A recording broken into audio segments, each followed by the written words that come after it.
এটা আমের, যেমনি তালের বড়া হয়, তাল পকোড়া হয়, এটা আমের পকোড়া হচ্ছে। এই আমগুলো কেটে নিয়েছি, একটা আম বড়ো আম কেটে নিয়েছি, মিক্সচার মেশিন একটু ইয়ে করে নেব।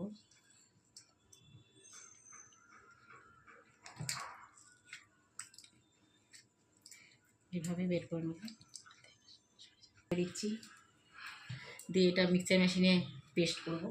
আমি হয়েছে করে নিয়েছি। আমার পরে সুজিটা হালকা করে ভেজে নিলাম। সুজিটা আমার ভাজা রেডি হয়ে গেছে, তো আমি এবার নামিয়ে নেব। নারকেলটা কুড়িয়ে রেখেছিলাম, ময়দা দিয়েছি 250 গ্রামের।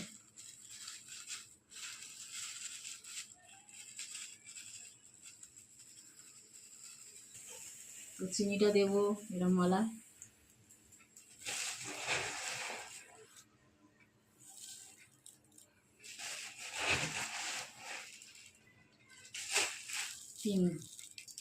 তিন বাটি এরকমই নারকেলের মালার মধ্যে 3 মালা চিনি দিলাম ভরা ভরা।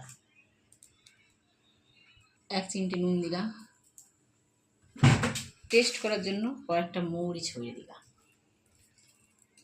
মাখবো। এটা কত সুন্দর রেডি হয়ে গেছে। এবার এটাকে আমরা ভাজবো। দেখুন ছোট ছোট করে তেলও রেডি।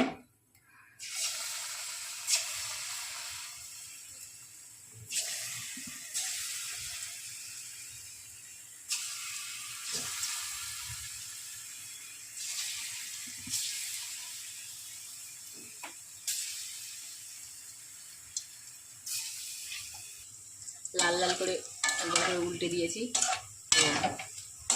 আর সামান্য বাকি আছে। সুন্দর লাল লাল হয়েছে, আর গন্ধটা দুর্দান্ত বেরোয়েছে। বন্ধুরা আপনারা দেখুন কত সুন্দর লাল লাল, আর গন্ধটা দুর্দান্ত বেরিয়েছে। কেউ বলবে এটা আমের পকোড়া পিঠে, কেউ বলবে দেখুন যেটা তালের হয় সেটা আম দিয়ে করেছি আমি।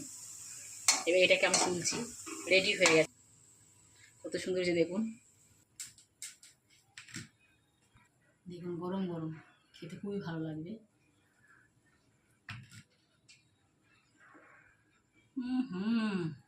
দুর্দান্ত, এক্সিলেন্ট হয়েছে। আপনারা একবার ট্রাই করে প্লিজ প্লিজ গাইস। হ্যালো বন্ধুরা, আপনারা একবার ট্রাই করে দেখবেন। খেলে এটা মনে রাখবেন আপনারা যে সত্যি আপনারা পকোড়া, আমের পকোড়া পিঠে খেয়েছে। দারুণ হয়েছে, আমি মন থেকে বলছি। আপনারা আর কমেন্ট করে জানাবেন কেমন হয়েছে। রাখছি এখন। খুব সুন্দর খেতে হয়েছে, এক্সিলেন্ট, পুরো দুর্দান্ত। আমার তো মন ভরে গেছে খেয়ে।